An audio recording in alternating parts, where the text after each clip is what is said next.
أعوذ بالله من الشيطان الرجيم بسم الله الرحمن الرحيم وصلى الله على محمد وعلى آله الطيبين الطاهرين الذين أذهب الله عنهم الرجس وطهرهم تطهيرا اللهم صل على محمد وآل محمد ولعنة الدائمة الباقية على أعدائهم ومنكر فضائلهم وغاصب حقوقهم أجمعين من يوم عداوتهم إلى قيام يوم الدين أما بعد يا عباد الله أوصيكم ونفسي بتقوى الله فإن التقوى خير الزاد وبها المعاد وتنفع يوم لا ينفع فيه مال ولا بنون إلا من أتى الله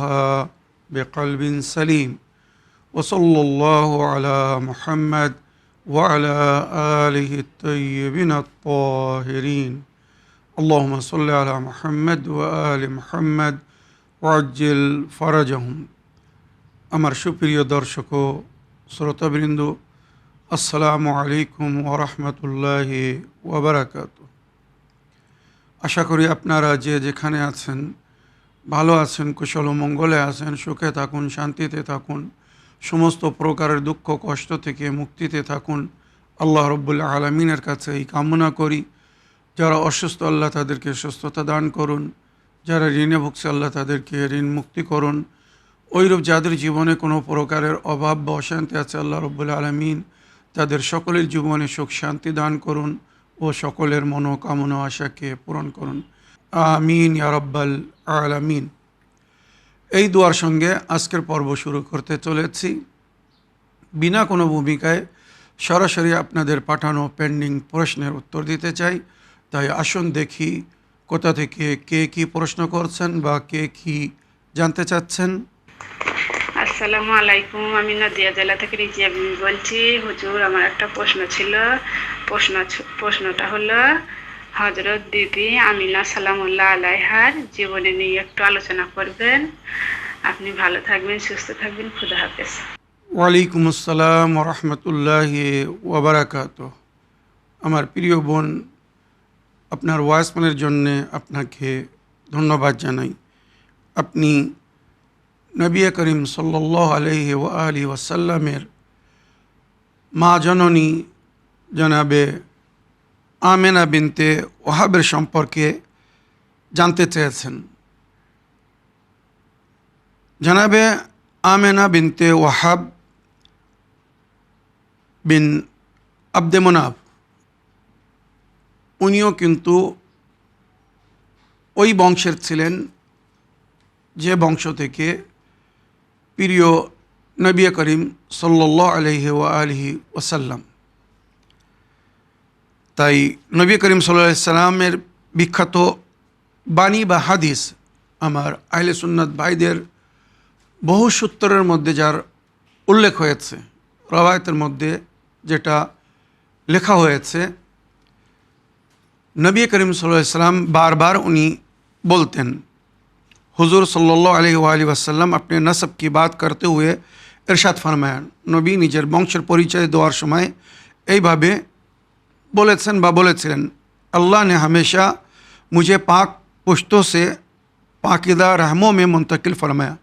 আল্লাহ রব্বুল আলামিন সর্বদাই আমাকে পবিত্র বংশের মাধ্যমে একের পর এক রহমে परिवर्तन करेছেন। हर आलाइश से पाक करके, हर आलूदगी से साफ़ करके, जहाँ कहीं दो शाखें फूटी वहाँ अल्लाह ने मुझे उस शाख में मुंतकिल किया जो सबसे बेहतर थी। বংশ হিসেবে নবী করিম সাল্লাল্লাহু আলাইহি ওয়াসাল্লাম বলছেন, আমাকে সবসময় পাক পবিত্র এবং সুসম্মানীয় গর্ভে রেখেছিলেন, উত্তম থেকে উত্তম জায়গায় আমার পরিবর্তন হয়েছিল। আর কোরআনের আয়াতের মধ্যেও তার उल्लेख হয়েছে। और ये भी फरमाया कि मैं हसब व नसब से और ससुराल के एतबार से तुम में सबसे ज़्यादा नफीस और करीम हूँ। নবী বলছেন বাংশিক হিসেবে মাতা পিতার দিক থেকে বা আমার শ্বশুরবাড়ি জনাবে খাদিজাতুল কোবরার বংশের উনি এখানে জিকির করেছেন, আল্লাহ আমাকে খুব সুন্দর, পরিষ্কার, পরিচ্ছন্ন এবং নফিস ও করিম বংশে বা ফ্যামিলিতে রেখেছিলেন। আর কোরআনের আয়াতের মধ্যে যার উল্লেখ হয়েছে ওয়া তাকাল্লুবুকা ফিস সাজিদিন, আল্লাহ নিজের নবীকে বলছে আমি সেই সময়ও আপনাকে দেখছিলাম যখন আপনি সাজেদিনদের মাঝখানে পরিবর্তন হচ্ছিলেন, মানে ওনার পূর্বপুরুষরা, ওনার বংশ, যে বংশ থেকে উনি এই দুনিয়ায় তশরিফ নিয়ে এসেছিলেন, তো ওই বংশের সম্পর্কে আল্লাহ বলছে তারা আল্লাহর মান্যকারী, আল্লাহর উপস্যকারী ছিলেন। জনাবে ইব্রাহিম নবীর বংশ থেকে আমাদের নবী, আর ওনার মা জননীও কিন্তু জনাবে ইব্রাহিম নবীর বংশ থেকে। ওনার জন্ম হয়েছে 550 খ্রিস্টাব্দে। জনাবে আমেনা বিনতে ওয়াহাবের জন্ম হয় 550 খ্রিস্টাব্দে, আর উনি ওয়াফাত পেয়েছিলেন 575, মানে 25 বছর বয়সে। চিন্তা করুন, 24 থেকে 25 বছর ওনার টোটাল বয়স ছিল। প্রিয় নবীর জন্মের 4 মাস নইলে খুব বেশি 6 মাস উনি বেঁচে ছিলেন। আর ওনার পিতা জনাবে আবদুল্লাহ ওনার জন্মের, মানে প্রিয় নবীর ভূমিষ্ঠ হওয়ার 4 মাস কি 6 মাস আগে উনি পরলোক গমন করেছিলেন। তো আমাদের নবী উনি এতিম জন্মগ্রহণ করেছিলেন, আর ওনাকে আল্লাহ জনাবে আব্দুল মুত্তালিব ও জনাবে আবু তালিবের আশ্রয় দিয়েছিলেন। সূরা দোহার মধ্যে যার উল্লেখ হয়েছে, যখন আল্লাহ আপনাকে এতিম পেয়েছিলেন তো আপনাকে আশ্রয় দিয়েছিলেন। তো এই আশ্রয় জনাবে আব্দুল মুত্তালিব ও আবু তালিবের কোলকে বলা হয়েছে, মনে রাখবেন। আর ওনার মায়ের কবর মদিনা এবং মক্কার মাঝখানে একটি স্থান, জায়গা আবুয়া, ওখানে সফর থেকে ফেরার পথে উনি পরলোক গমন করেছিলেন। নিজের ছেলে প্রিয় নবীকে উনি সঙ্গে নিয়ে গিয়েছিলেন নানার বাড়িতে সকলের সঙ্গে পরিচয় করানোর জন্যে। ওখান থেকে ফেরার পথে ওনার ইন্তেকাল হয়। ওনার স্বামী ছিলেন আবদুল্লাহ ইবনে আব্দুল মুত্তালিব, জনাবে আবু তালিবের ভাই।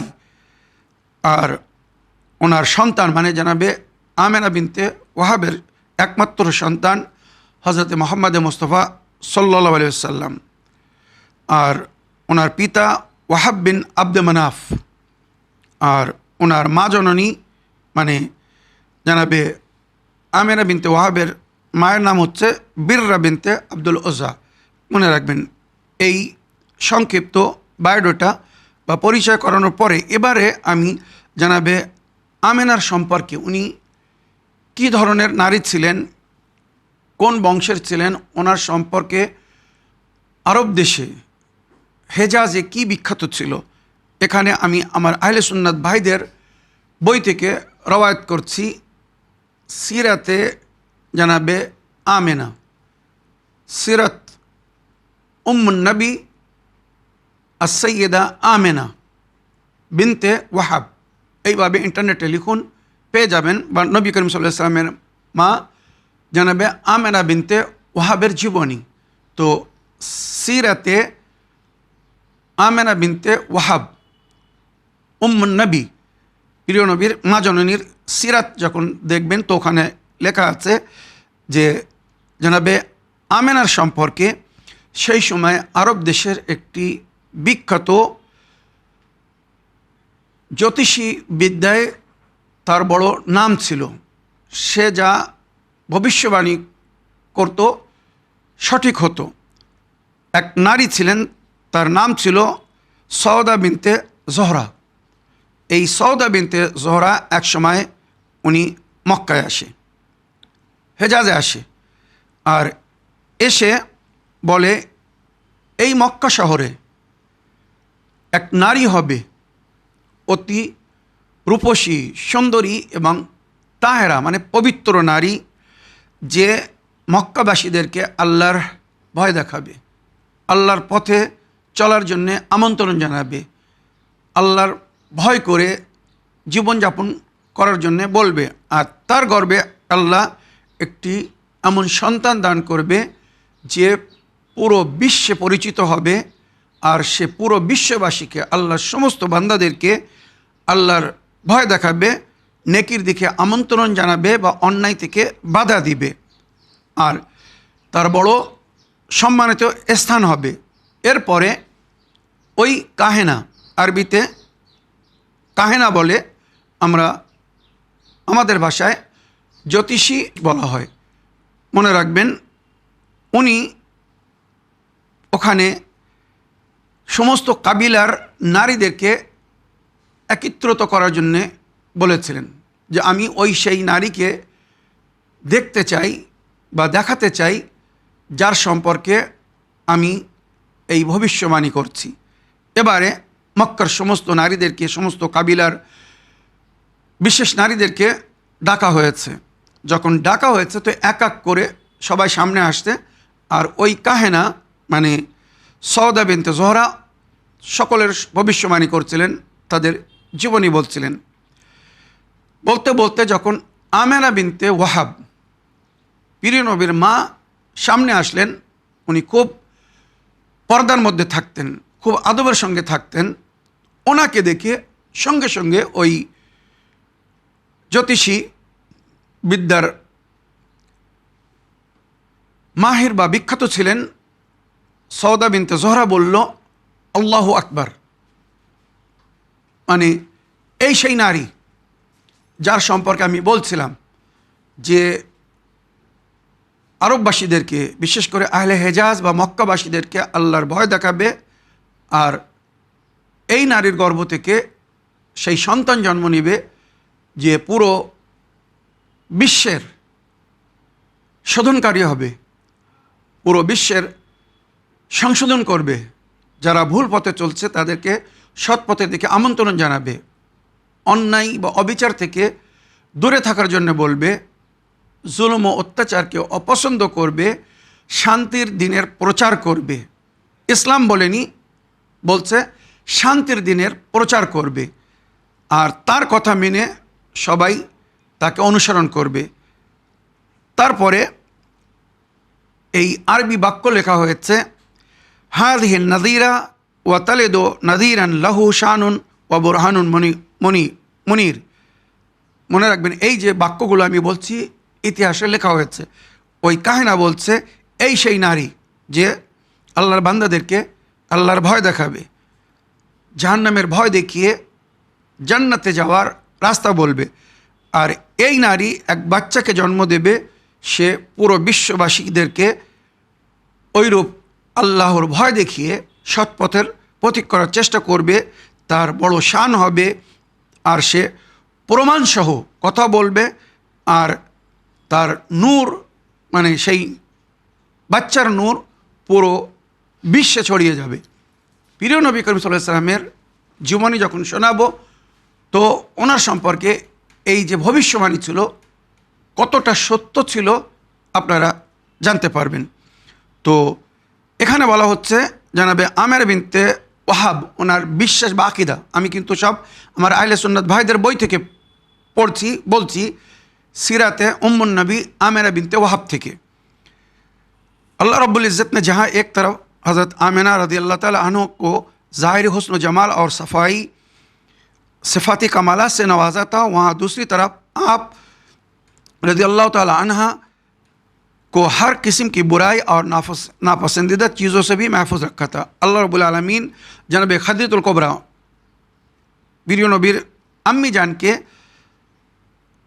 প্রকাশ্য বা শারীরিক হিসেবে যে সৌন্দর্যতা বা হোসন দান করেছিলেন, হোসন জামাল আর সুন্দর সেফাত কোয়ালিটিস মানে গুণ তাকে দান করেছিলেন, তার সঙ্গে সঙ্গে তাকে সমস্ত প্রকারের অন্যায়, পাপ এবং অপছন্দীয় জিনিস থেকে আল্লাহ দূরে রাখার তৌফিক দিয়েছিলেন বা দূরে রেখেছিলেন। क्योंकि आप रज़ियल्लाहु ताला अन्हा को बिल आखिर पूरी इंसानियत के सरदार और हादी आलम की वालदा बनने का शर्फ हासिल होने वाला था। কেন আল্লাহ তাকে সমস্ত জঘন্যতা থেকে দূরে রেখেছিলেন পাক পবিত্র রেখেছিলেন, কেননা প্রিয় নবী তার গর্ভে জন্ম নেবেন বলে। এইভাবে ইতিহাসে লেখা হয়েছে যে নবী পুরো বিশ্বকে গাইড করবেন, পুরো বিশ্বের হেদায়েত করবেন, সেই নবী ওই গর্ভে জন্ম নেবে বলে ওনার মাকে আল্লাহ আগে থেকেই পবিত্রতা দান করেছিলেন। যেমন ঈসা নবীর মা জনাবে मरियम के पवित्रता दान करेছিলেন। हज़रत आमिर रज़ियल्लाहु ताला अन्हा हमेशा शिर्क और बुतों वगैरह की पूजा से महफूज व मामून रहती थी। প্রকাশ্য লেখা হয়েছে, মানে জীবনে কখনো উনি বুত পুজো করেননি বা শিরক করেননি, এইভাবে ওনার সিরাতের মধ্যে লেখা হয়েছে। और अपने मामलात के हवाले से भी नहायत ही दयानतदार और अमानतदार थी। আর সমস্ত বিষয় লেনদেন সমস্ত বিষয়ে উনি আমানতদার ছিলেন আর দয়ানতদার ছিলেন। মানে ওনার কাছে আরবের নারীরা নিজের আমানত রেখে যেত, এনার কাছে আমানত রেখে গেলে নিরাপত্তায় থাকবে, সুন্দরভাবে থাকবে, আবার পরে যখন আমরা ফিরিয়ে নিতে চাবো ফিরে পাবো, এত বিশ্বাসী নারী ছিলেন। মনে রাখবেন। তো জীবনে কখনো শিরক করেননি বা বুত পুজো করেননি। যারা বলে যে প্রিয় নবীর পিতা বা মাতা ইসলাম গ্রহণ করেনি, এরা হচ্ছে মানে দৃষ্টিহীন মানে এই চোখের দৃষ্টি না, মারেফাতের দৃষ্টিহীন। কেননা নবী করিম সাল্লাল্লাহু আলাইহি সাল্লাম ইসলামের প্রচার করেছিলেন বা ইসলাম দিনের पैगाम दुनियार काছে পৌঁছে দিয়েছিলেন, কলেমা পড়িয়েছিলেন, যা কিছু বলুন সব কিছু 40 বছর পরে, এই দুনিয়ায় ভূমিষ্ঠ হওয়ার 40 বছর পরে আল্লাহর তরফ থেকে ওনাকে প্রকাশ্য ইসলামের দিকে আমন্ত্রণ জানানোর হুকুম করা হয়েছিল, আদেশ দেওয়া হয়েছিল, ওয়ানদির আশিরাতাকাল আকরাবিন বলে।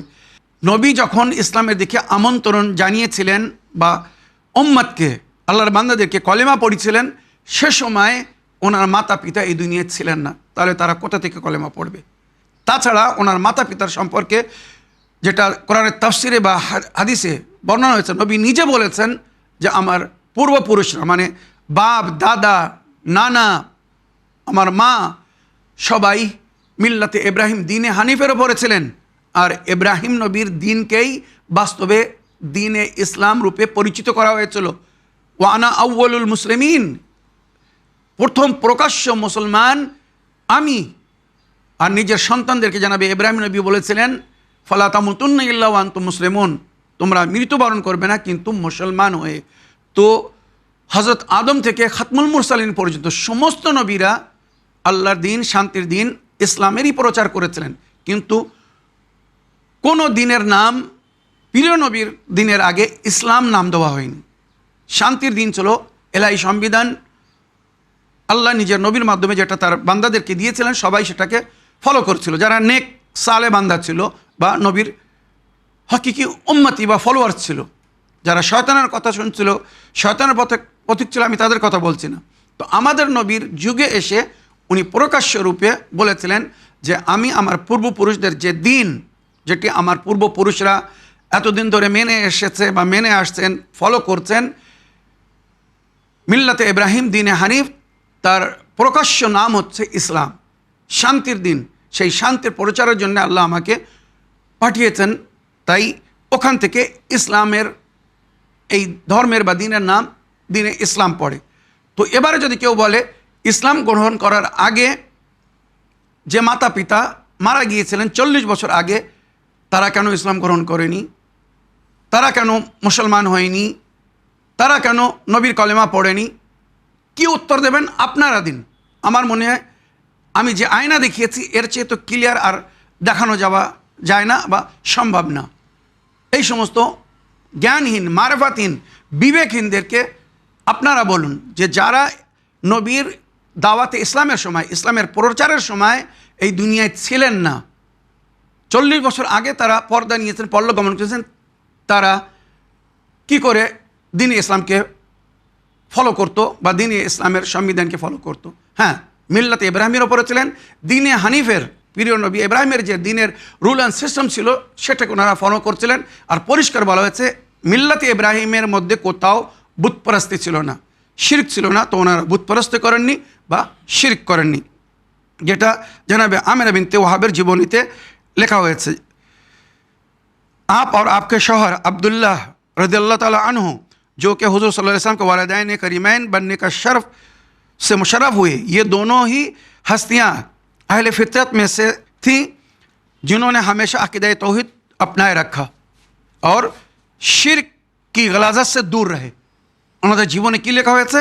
জনাবে আবদুল্লাহ এবং আমেনা প্রিয় নবীর মাতা পিতা, ওনারা সবসময় ফিতরাতের দিন কুল্লু মৌলিদ ইউলদ আলা ফিতরাতুল ইসলাম, যেটা হাদিসের মধ্যে উল্লেখ হচ্ছে, সমস্ত বাচ্চা দিনে ফিতরাতের ওপরে আল্লাহর তরফ থেকে যে দিন দেওয়া হয়েছে বা যে দিনকে আল্লাহ নিজের বান্দাদের জন্য নিযুক্ত করেছেন, পছন্দ করেছেন, সেটা হচ্ছে ইসলাম। তাই হাদিস বলছে কুল্লু মৌলিদ ইউলাদ আলা ফিতরাতুল ইসলাম, সমস্ত বাচ্চা যখন জন্মগ্রহণ করে তো ফিতরাতে ইসলামের উপরে, শান্তির উপরে জন্মগ্রহণ করে। পরে পরিবেশ, মাতা পিতা বা যে পরিবেশে সে জন্ম নেয় সেই পরিবেশ তাকে হয়তো ইসলাম থেকে, দিনে ফিতরাত থেকে দূরে নিয়ে যায়। মাতা পিতার দিন, বাপ দাদাদের দিন, সেই দিনকে তারা আপন করে নেয়। কিন্তু বাস্তবে আল্লাহ যখন নিজের বান্দাকে এই দুনিয়ায় পাঠান তো ফিতরাতে ইসলামের উপরে। তাই বাচ্চা যখন দুনিয়ায় জন্মগ্রহণ করে, আসে, তো আর মাথা আগে দুনিয়ায় আসে। আর যদি ওই বাচ্চাকে না ধরা হয় তো এসেই বাচ্চা, এমন অবস্থায় বাচ্চা জন্মগ্রহণ করে, এসেই সে সেজদা করবে। আমি যে কথাটা বলছি মেডিকেল সায়েন্স কিন্তু প্রমাণ করেছে। আর যে সমস্ত দাইমারা বাচ্চার জন্মের সময় মায়ের কাছে থাকে বা নার্সেরা, তাদের জিজ্ঞাসা করুন, বাচ্চা এমন অবস্থায় গর্ভে থাকে যেন সে সেজদার অবস্থায় আছে। আর ভূমিষ্ঠ হওয়ার পরে যদি তাকে না ধরা হয়, পাল্টে না দেওয়া হয়, তো সে দুনিয়ায় এসে সর্বপ্রথম আল্লাহর সেজদা করবে। মনে রাখবেন, এটা হচ্ছে ফিতরাতে ইসলাম। আর এই দুনিয়া আসার পরে বাচ্চারা কাঁদে, এটাও কিন্তু ফিতরাত, বাচ্চাদের ফিতরাত, ফিতরাতে ইসলাম। ক্রোধন বা রোদন, যদি বাচ্চা না কাঁদে তো মনে হয় বাচ্চা হয়তো মৃত জন্মগ্রহণ করেছে, তাকে মেরে কাঁদানোর চেষ্টা করা হয়। তো যারা আমাদের ক্রোধনের ওপরে অভিযোগ করে, এটাও তাদের জন্য একটি সুন্দর উত্তর যে আমরা মানবরূপে যখন সৃষ্টি হয়েছি তো ক্রোধন আমাদের জীবিত হওয়ার পরিচয়, জীবনের পরিচয়। মনে রাখবেন। তো জানাবে আমেরা বিনতে ওয়াহাবের আর ওনার স্বামী জানাবে আবদুল্লাহ সম্পর্কে এইভাবে ইতিহাসে লিখিত, উভয়ই শিরক থেকে এবং বুতপরস্তি থেকে বিরত ছিলেন, আল্লাহর ঐক্যতার উপরে বিশ্বাস রাখতেন। আর এই যে কিছু শের মানে ছন্দ বা কবিতা আমি পড়ে শোনাচ্ছি, যেটা জানাবে আমেরা বিনতে ওয়াহাব সবসময় পড়তেন। আর মৃত্যুর আগে, পরলোক গমনের আগে নিজের সন্তানকে মানে প্রিয় নবীকে শোয়ানোর সময় সবসময় এই শের পড়তেন। মনে রাখবেন, ফান্তা মবুসুন ইলাল আনামি তব আসফিল হিল্লে ওয়াফিল হারামে তব আস ও তুব আসফিল তাহকিক ওয়াল ইসলাম দিন আবিকাল বির ইব্রাহিম ফল্লাহ আনহাকা আনিল আসনাম আল্লাহ তুয়ালিহা মাল আকওয়াম। এর অর্থ হচ্ছে, প্রিয় নবীর মা নবী করিম সাল্লাল্লাহু আলাইহি ওয়াসাল্লামকে বলছেন, আল্লাহ তোমাকে মবুস বা রেসালাত করবেন, তুমি হালাল ও হারামের শিক্ষা দেবে, সকলকে বলবে। আর হকের দিন, সত্যর দিন পরিপূর্ণ বিশ্বাসের সঙ্গে, যে দিন তোমার পূর্বপুরুষ মানে পরদাদা বা পিতা জানাবে ইব্রাহিমের দিন বা ধর্ম ছিল, সেই দিনকে তুমি আগে নিয়ে যাবে, সেই দিনের প্রচার করবে। अल्लाह की कसम मैं आपको बुतों की पूजा करने से रोकती हूँ। তারপরে জানাব আমেনা কি বলছেন নিজের ছেলে প্রিয় নবী মুহাম্মদকে, সমস্ত প্রকারের বুতপরস্তি থেকে আমি তোমাকে নিষেধ করছি, মানা করছি। যে মা নিজের সন্তানকে বলছে যেন বুতপরস্তি করবে না কখনো, সেই মা কি বুতপরস্তি করতে পারে? তিনি কি কুফর করতে পারেন, শিরক করতে পারেন? आप उनकी तरफ दीगर अक़वाम के साथ कभी रुख ना करना, यानी অন্যরা যারা বুতপরস্তি করে তাদের সঙ্গে, সেই কমের সঙ্গে যেন আপনি কোনো বুতপরস্তি করবেন না। এই যে আশআর ওনার জীবনীতে লেখা হয়েছে, এটা প্রমাণ করছে যে নবী করিম সাল্লাল্লাহু আলাইহি ওয়াসাল্লামের মাতা পিতা ওনারা দিনে হানিফের উপরে, মিল্লাতে ইব্রাহিমের উপরে ছিলেন। হাকিকি ইসলামিক সংবিধান যেটা প্রিয় নবী হযরতে ইব্রাহিমের মাধ্যমে দেওয়া হয়েছিল, আর সেই দিনকে সুন্দররূপে আমাদের নবী প্রচার করেছিলেন, এনারা সেই দিনকে পালন করছিলেন। আমার প্রিয় বোন, প্রিয় নবীর মা জননী সম্পর্কে যতটুকু বললাম আশা করি যথেষ্ট। আসুন আগের একটি লিখিত প্রশ্ন পড়ি, দেখি কোথা থেকে কে কি জানতে চাচ্ছেন বা কে কি বলতে চাচ্ছেন। আসসালামু আলাইকুম ওয়া রাহমাতুল্লাহি ওয়া বারাকাতুহু। জি হুজুর, আমি মুর্শিদাবাদ থেকে বলছি। আমার বিয়ে হয়েছে 2 মাস হতে এলো, কিন্তু আমি সবসময় স্বপ্নে দেখছি আমার স্বামী আমাকে ছেড়ে যাচ্ছে আর আমার ঘুম ভেঙে যায়, আমি কান্না করতে লাগি। এই স্বপ্ন সব সময় কেন দেখি? হুজুর আমাকে বলবেন একটু। খোদা হাফিজ। ওয়ালাইকুম আসসালাম ওয়া রাহমাতুল্লাহি ওয়া বারাকাতুহু। আমার প্রিয় বোন, আপনি যে স্বপ্ন দেখছেন, স্বাভাবিক এই ধরনের স্বপ্ন দেখে মেয়েরা বউরা ভয় পায় যে হয়তো আমার স্বামী আমাকে বাস্তবেই ছেড়ে চলে যাবে, হয়তো আমাকে তালাক দিয়ে দেবে। এই ধরনের চিন্তা বা দুশ্চিন্তা মনের মধ্যে বা ব্রেনে সৃষ্টি হয়। আমি আপনাকে এর যে হাকিকি তাবির সেটা বলছি, আশা করি এটা শুনে আপনি শান্তি পাবেন বা খুশি হবেন। সর্বপ্রথম এই স্বপ্নের কারণ বলে দিই। এই স্বপ্নের কারণ যেটা রওয়ায়াতের মধ্যে উল্লেখ হয়েছে, অনেক সময় বউ নিজের স্বামীকে খুব ভালোবাসে, স্ত্রী নিজের স্বামীকে খুব ভালোবাসে, আর তার মনে একটা আশঙ্কা জাগে, ভয় আসে যে আমার এই স্বামী কখনো আমাকে ছেড়ে চলে যাবে না তো? আমি যাকে এত ভালোবাসি, এত যত্ন করি, এত সেবা করছি, এই ভয় তার মনে চলতে থাকে, আর এটাই তার স্বপ্নে এসে যায়। শয়তান সুযোগ ধরে আর এই ধরনের স্বপ্নের মাধ্যমে তাকে আরও বেকুল করে দেয়। কখনো বেকুল হবে না। এটা আপনার মায়া, আপনার স্বামীর প্রতি আপনার একটি গভীর ভালোবাসার পরিচয় যে আপনি তাকে হারাতে চাচ্ছেন না, তাকে হারাতে দেখে কষ্ট পাচ্ছেন। স্বপ্নের মাধ্যমে হলেও আপনি খুব বেকুল হয়ে যাচ্ছেন, আর ওঠার পরে যেমন আপনি লিখেছেন আপনি কান্নাকাটি করছেন। আপনার স্বামীকে এই স্বপ্নের সম্পর্কে বলুন, আশা করি সে আপনাকে বুঝবে, আপনার মায়া মহব্বত বা ভালোবাসার কদর করবে। এখানে এই স্বপ্নের তাবির এইভাবে বলা হয়েছে যে এটা কিন্তু তালাক বা বিচ্ছিন্ন হওয়ার কোনো সংকেত না। হ্যাঁ, মতভেদ হতে পারে, হয়তো স্বামীর সঙ্গে কোনো বিষয় নিয়ে আপনার মতভেদ হচ্ছে, ধার্মিক বিষয় হোক, শরীয়তের সংবিধানকে ফলো করা নিয়ে হোক, বা যে কোনো বিষয়, পারিবারিক বিষয় হোক, হয়তো মনোমিল না হওয়ার কারণে আপনার মনে এই ধরনের ভয় আসছে বা এসে যায় যে আমার স্বামীর সঙ্গে আমার মনোমিল হচ্ছে না, আমি একটা কথা বলছি, আমার স্বামী অন্য একটা কথা বলছে, সে একটা বলছে, আমি অন্য ভাবছি। এই ধরনের যখন পরিবেশ তৈরি হয় তখন দুশ্চিন্তা আসার সেইটাই অনেক সময় স্বপ্নের মধ্যে দেখা যায়। তো এখানে এর তাবিরে বলা হয়েছে এই যে আপনি স্বপ্ন দেখছেন আর স্বপ্নের মাধ্যমে নিজের স্বামীকে চলে যেতে দেখে যে কষ্ট পাচ্ছেন, এটা আপনার মায়া ও মহব্বতের পরিচয়, ভালোবাসার পরিচয়, যে আপনি আপনার স্বামীকে কত ভালোবাসেন, তাকে এক ক্ষণের জন্যও তাকে হারাতে চাচ্ছেন না, তাই মনে এই ভয় আসছে। আর যেমন বললাম, নজরিয়াতি ইখতিলাফ মানে চিন্তাধারা, মনোবিজ্ঞানের মধ্যে হয়তো মতভেদ হতে পারে। আপনি একটা ভাবছেন, সে অন্য আরেকটা ভাবছে, আপনি একরকম বলছেন, সে অন্য আরেকরকম বলছে।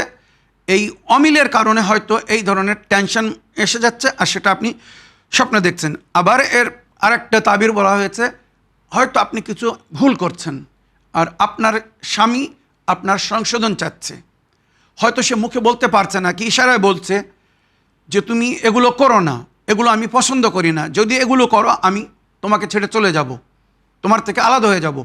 তো ইশারা হচ্ছে আপনার সংশোধনের দিকে, পরিবর্তনের দিকে। তো এমন যদি কিছু আপনাদের জীবনে থেকে থাকে তো পরিবর্তন করে নিন, সংশোধন করে নিন, নিজের স্বামীর সুখ দুঃখের খেয়াল করুন।